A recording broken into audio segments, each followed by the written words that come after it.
it up for Carlos Mendez. Whoa.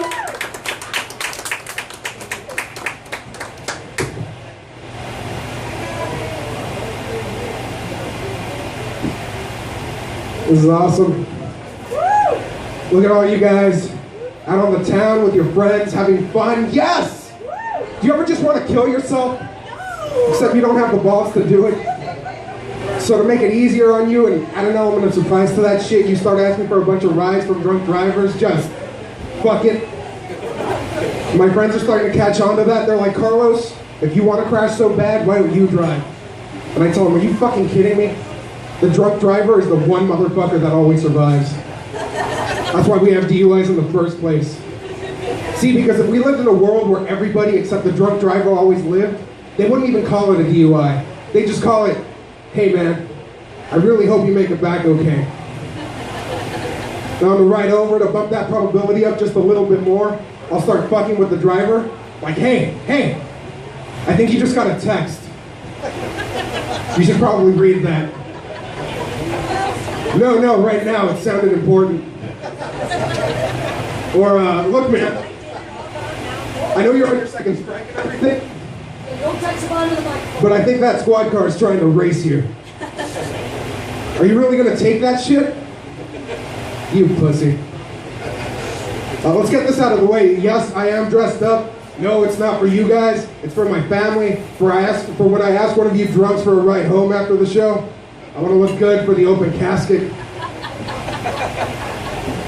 I want to tell you guys my favorite quote to live by. It's by the existentialist Kierkegaard, great thinker, and it goes like this. Weigh yourself before and after taking a dump. And if that number's ever the same, you'll know your shit is meaningless.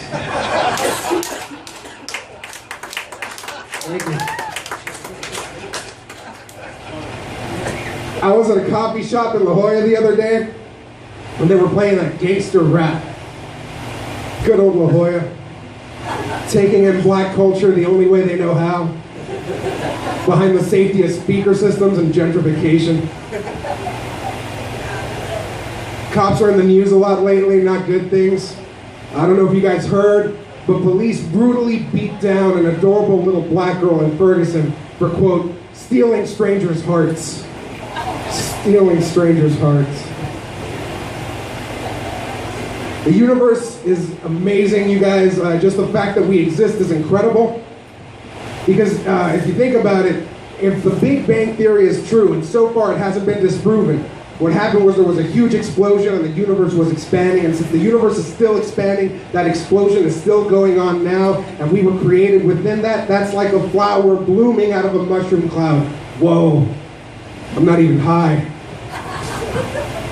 And then you take into account our planet and its history.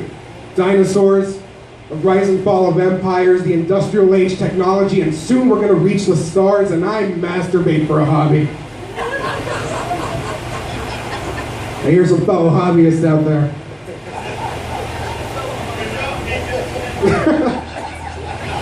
So, what else was I going to talk about? I want to paint a mental canvas for you guys about an experience I had for the first time. Here goes. Whale watching. There's lots of water, some things that aren't water, and then there's more water. That's pretty much it. Yeah. So, fuck me. No, I wouldn't either, sir. Thank you. Thank you.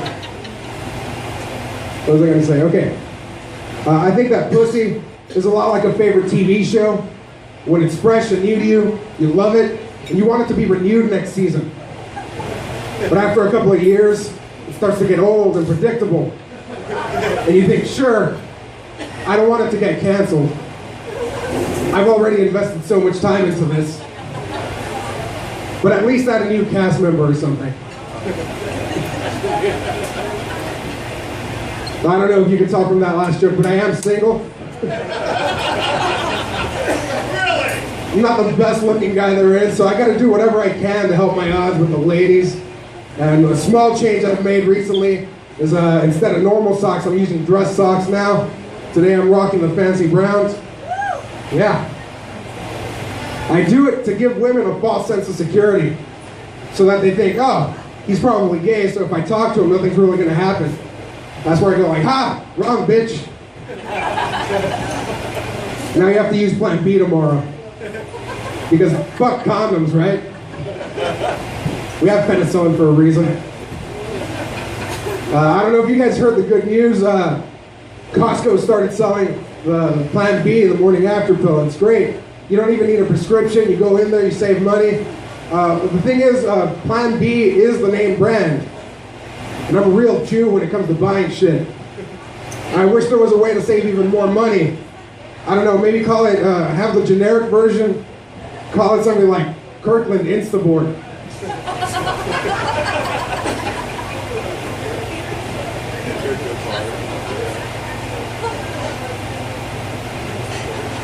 I've been trying to lose weight. No,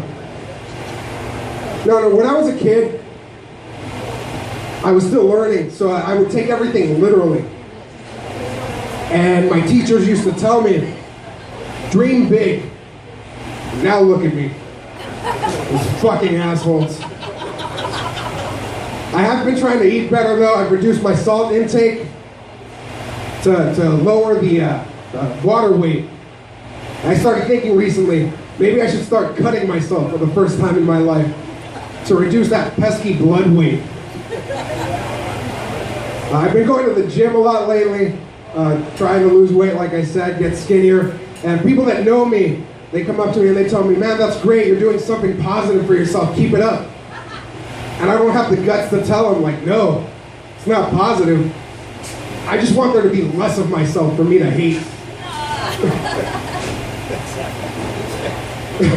It is a confidence boost though, going to convenience stores now. You walk in the door, I hear like, dun, dun, dun, dun. There's no third one? Progress. They say that desperation is the worst quality that a woman can ever see in a man. But I say, why won't you love me? They also say that the way to a man's heart is his stomach. I think a knife works just as well. There you go. I know that gay marriage is a really divisive issue in this country. But what if you're not sure if you believe in gay marriage or not? Does that make you a fagnostic? No, you're right. That joke's too controversial. I don't want to press that many buttons. So instead, I'm just going to compare black people and Mexicans. And I think it's really funny the way that black people are always like, run, run, it's the police. And Mexicans are always like, corre, corre, es la policía. So different, you guys. Just different cultures. Or the way that black people always get big blocks of government cheese. Mexicans always get big blocks of government cheese with a fucking jalapeno on top. Thank you. By the way, I think it's completely unfair that minorities get advantages with things like affirmative action, while white people have to scrape by with things like inheritance and health insurance. God, I hate white people. And by white people, I mean Jews and Asians. Is it racist that I don't trust Mexicans to valet park my car? Or is it racist that as a Mexican, I'm too broke and lazy to afford valet parking? Or a car, really? I don't know how many of you guys remember this old TV show, board game. It was everywhere back in the day. Where in the world is Carmen Sandiego? Yeah, I fucking love that show, the game. I played it throughout my entire childhood. But the thing is, like I said, I am Mexican, so I had to play the knockoff version. It was called Where in San Diego is Carmen? And to be honest with you guys, my mom's name was Carmen. I never actually found her. Don't say, these are jokes. None of this is real. Like the Easter Bunny or love.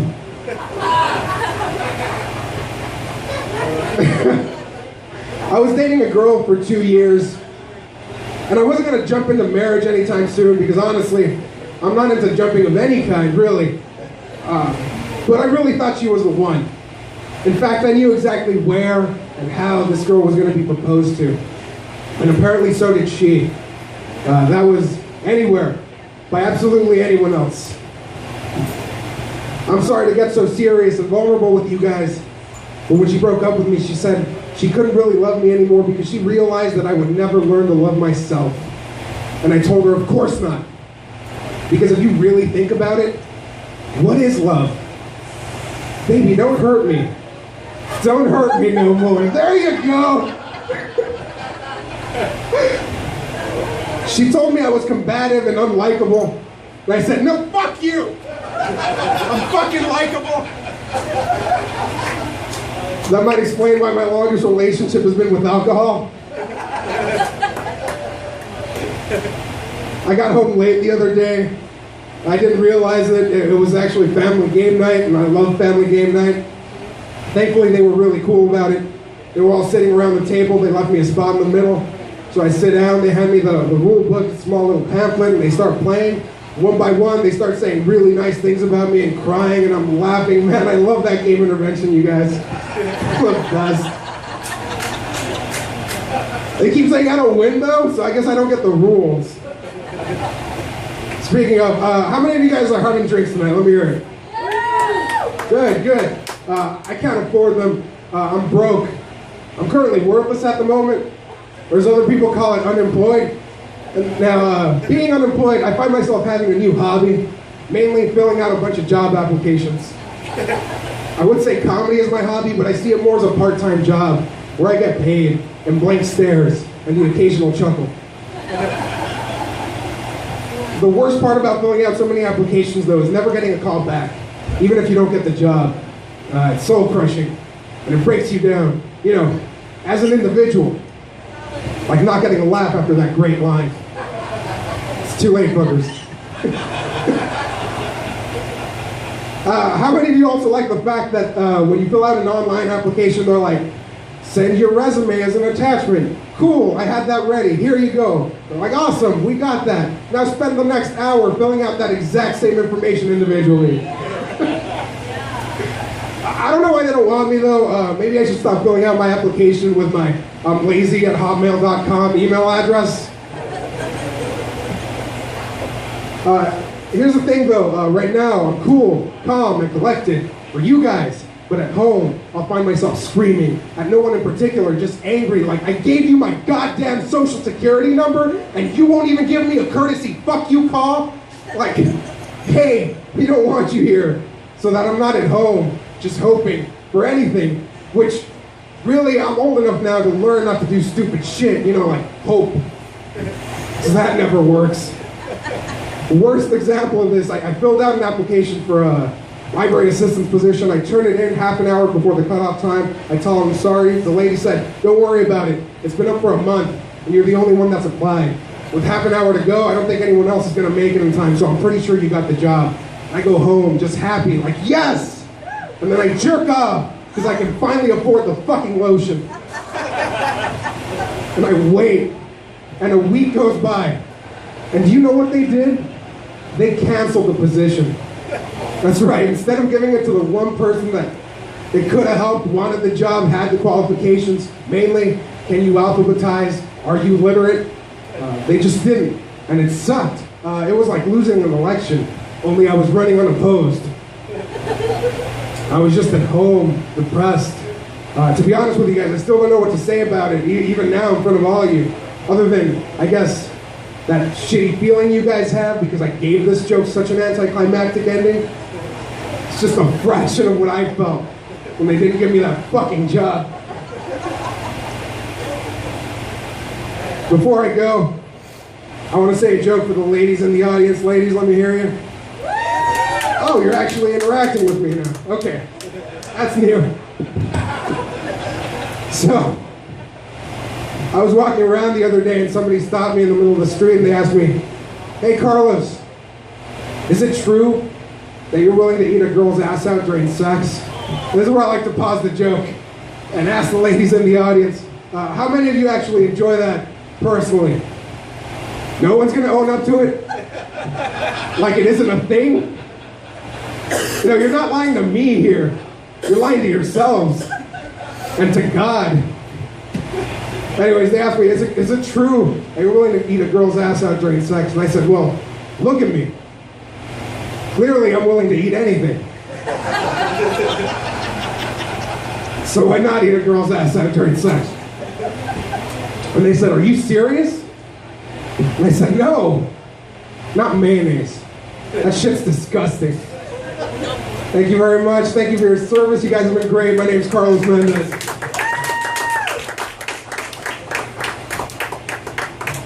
Thank you, Carlos. I feel like